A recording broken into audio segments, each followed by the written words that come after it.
What's up, Taco fam? So, quick update. I did play this over the weekend. That's typically what I usually do. I decided to make some changes. I'm trying to get ready for AGOV. So, I think this build is pretty decent, actually. And I've been working on it. And I think we can, make this deck pretty good because, honestly, it actually has a pretty good place in the meta right now, at least in my opinion. But you can try this out if you like. And I'm going to preface this by saying there are 2 cards missing. I'll talk about at the end. But I ended up playing them over the weekend and they were fun. So I'll definitely think you guys try them out. But played 3 Aluber and 3 Albaz. Nothing typically changes with this for me. And then I played 4 Sisters. I think all of these cards were really good. I'm not playing Fusion Deployment, but I'm playing another card that makes it a lot easier. And then we're going to go to the Bestials. So I'm playing 6 Bestials. Yes, I'm even playing Baldrake. Just having as another name, it actually comes up. And it's actually not too bad against Unchained, being able to tribute and banish one of their guys.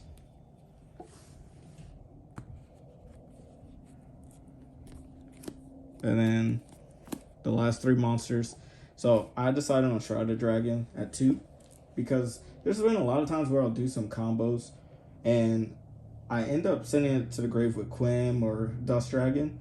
And because I play Brandon White in this version, I actually see myself banishing the card a lot. So that's another reason why I kind of want to play Sword as well, because you could send this to the grave, you could banish it or whatever with your fusion, and then use Branded Sword to just add it back from the banish pile, and then you could use this to get an upstart. So it's not too bad, to be honest. I think you guys should try that. Then for the spells, so these are the only spells in the whole deck that lock you. Granted, this locks you for the rest of the turn, so you're still able to do synchros if you need to. And most people hold the Ash for the Branded Fusion, so if they don't know your plan is to not use Branded Fusion that turn, they're pretty much going to let everything you do go through, as I always say.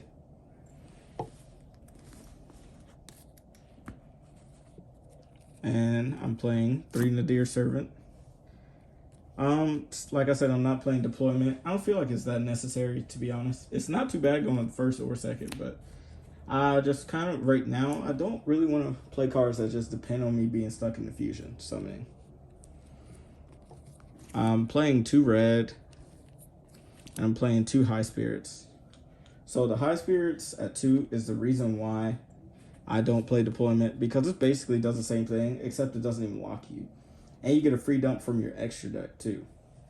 So I've always been an advocate of this card and just being able to do this during the draw phase, while also being able to set up red. If you open both of these, you can pretty much do a lot of cool combos.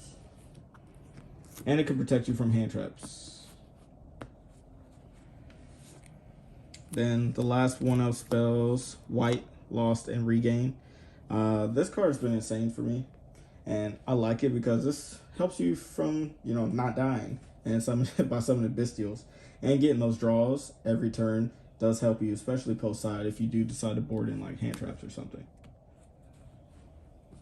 And then the last 3 traps, I decided on playing Banishment, Retribution, and Beast. This card is actually really good. And I'm actually liking it a lot more this format too. This is my least favorite card out of the whole deck. Only because I didn't use it as much. And it just felt like it wasn't really needed. But in theory, it should be good because you use it against decks like, Unchained, where you can just banish their materials so you don't have to destroy them. And the last 2 monsters in the deck, like I said, I played, were 2 Fenrir. Fenrir was actually really good.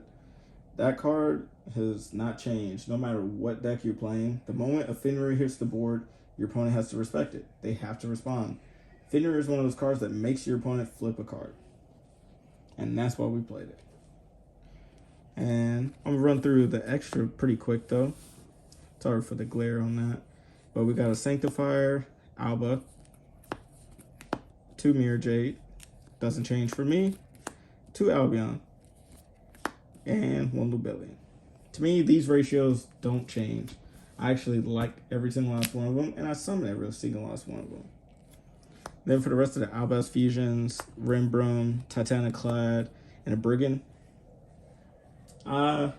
It always feels bad when I'm not playing Sprint, but it's like I really just want to play it, but I guess that's the more casual side coming out where I actually want to play it. But the card's not super bad, but I'm also not playing Kit, which I could potentially play it if I'm being honest, because I am playing more High Spirits and stuff like that. Which, even with High Spirits, sometimes I do side it out, depending on what I side in my side deck and the matchup. Then I played 2 Dust Dragon. I still like 2. Not really much to say. I told you guys that I wanted to play this card last time, and I went ahead and I did it. And the card was actually fun. It actually was cool. At locals, I didn't do as well as I wanted to because I ended up losing in the last round to Flu. And it wasn't too much I could have done. It was to a teammate. I got shifted both games, which is fine. I wasn't dead. But the problem was, even post-side, when he opened a shifter and Brain Diffusion went through, I couldn't get to the zombie world. And I couldn't see my sidecars fast enough. But I still tried to end on this, at least. So it wasn't too bad. And the last 2 cards, Chimera, it's pretty cool, doesn't change, and I'm still playing the Lulu. So yeah, that was pretty much my list, guys. Y'all let me know what y'all think and what y'all want to change or what y'all want to play. Because I know what I showed y'all pretty much is just a deck full of just all engine. It's not really no real going second cards or anything.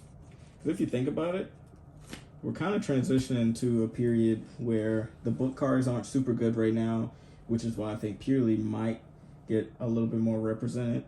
But I also think that because that deck might come back in, there's other decks that are going to be playing like other board breakers and stuff like that that are actually really good.